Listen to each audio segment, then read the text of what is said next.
Si tu manques de temps dans ta vie pour faire des choses qui comptent pour toi, tu as la broue dans le toupette, tu as l'impression de courir après le temps, à la fin de cette vidéo-là, je vais te donner une piste très concrète pour voir où tu pourrais gagner du temps dans ta vie.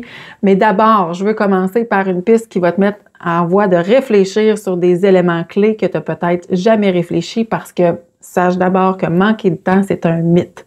Donc, à toutes les fois que tu dis « j'ai manqué de temps », ben c'est pas vrai, c'est un joker, c'est une frime que tu sors à toi-même et aux autres pour expliquer que tu n'as pas pu faire ce que tu souhaitais ou encore que tu n'as pas atteint les résultats que tu souhaitais. Si ça t'étonne, reste là, je t'en parle un peu plus avant de te présenter ma petite stratégie pratico-pratique. OK, fait que là, on prend un pas de recul ensemble. Pourquoi je te dis que manquer de temps, c'est un mythe? Parce que le temps a toujours 24 heures, une journée en fait, a toujours 24 heures, une semaine, toujours 7 jours. Le temps, c'est quelque chose qui est stable, c'est quelque chose qui est régulier, c'est quelque chose qui est prévisible, c'est quelque chose qui est quantifiable. Toujours. Donc, tu peux pas manquer de temps si tu sais bien t'en servir parce que tu pourras pas te faire surprendre par le fait qu'aujourd'hui, finalement, j'avais juste 12 heures. Il y a toujours 24 heures. Tu sais, il est là le concept du mythe de manque de temps. Puis quand on reste pris dans ce mythe-là, malheureusement, ça nous empêche de voir où est-ce qu'on a du pouvoir d'agir pour être capable de mieux utiliser le temps qui nous est imparti. La croyance, donc, d'un manque de temps, c'est une croyance qui est limitante. Si tu t'entends, quand tu t'entends, en fait, dire « j'ai manqué de temps, hey, c'est allé trop vite, j'ai pas pu le faire », rappelle-toi que là, tu viens de ressortir une croyance limitante qui t'empêche de prendre toutes les actions et les responsabilités que tu peux prendre pour, justement, te mettre en action puis aller là où tu souhaites.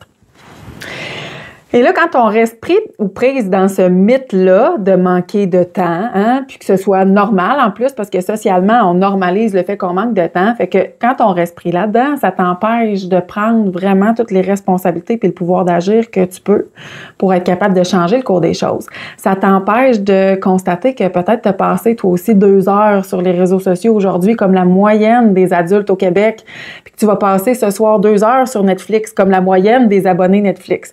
Donc, du temps, on en a. Tu disposes de 24 heures tous les jours et il s'agit de voir ce que tu vas faire avec le temps qui t'est imparti. Donc, c'est pour ça que je dis, moi, souvent, c'est qu'on manque pas de temps. Souvent, on manque, entre autres, de volonté. Et là, ça fait mal, mais c'est ça pareil, c'est la volonté de choisir ce qu'on va faire, choisir ce qu'on va prioriser et décider aussi de renoncer à d'autres choses. Donc, à partir de maintenant, il faut que tu sois un peu plus vigilant ou vigilante sur ton mindset, hein, sur l'histoire que tu te racontes. Puis à chaque fois que tu te racontes que tu as manqué de temps pour faire telle affaire, je te propose de compléter ta phrase de la façon suivante. J'ai manqué de temps parce que j'ai. Donc là, ça va t'amener aussi à voir, ben, j'ai probablement mis mon temps, cette énergie-là, finalement, ailleurs, sur d'autres choses. Et là, à partir de là, tu peux te demander, cette chose-là que j'ai faite à la place, est-ce que ça fait partie vraiment des priorités de ma vie actuellement? Est-ce que ça contribue à faire de moi, de ma vie, de mes actions, quelque chose qui m'amène dans le sens où je veux, hein? Tu sais, si tu es aligné avec mes priorités.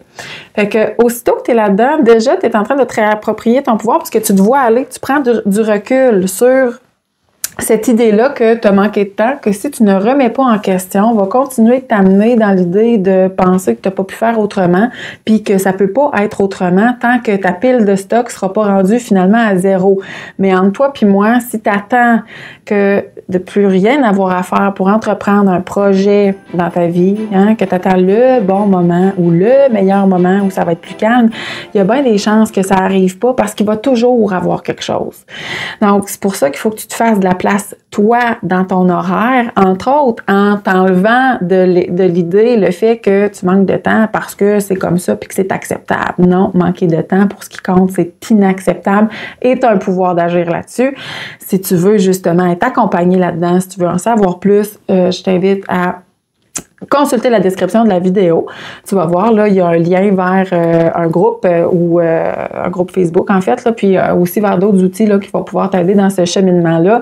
Et finalement, le dernier truc que je vais te donner pratico-pratique, c'est ouvre ton téléphone maintenant, section paramètres, va-t'en dans tes bien-être numériques et vérifie le nombre d'heures, de minutes que tu as passé, ne serait-ce qu'aujourd'hui et dans la dernière semaine sur les réseaux sociaux ou encore à scroller, à faire d'autres choses qui n'est pas des appels ou du texto et tu vas voir, je suis convaincue que tu vas être étonné du temps passé là-dessus. Et là, ça compte pas les autres fuites de temps qu'il y a pu avoir dans ta vie, comme par exemple la télévision que tu as écoutée ou les jeux vidéo que tu as fait ou autre chose.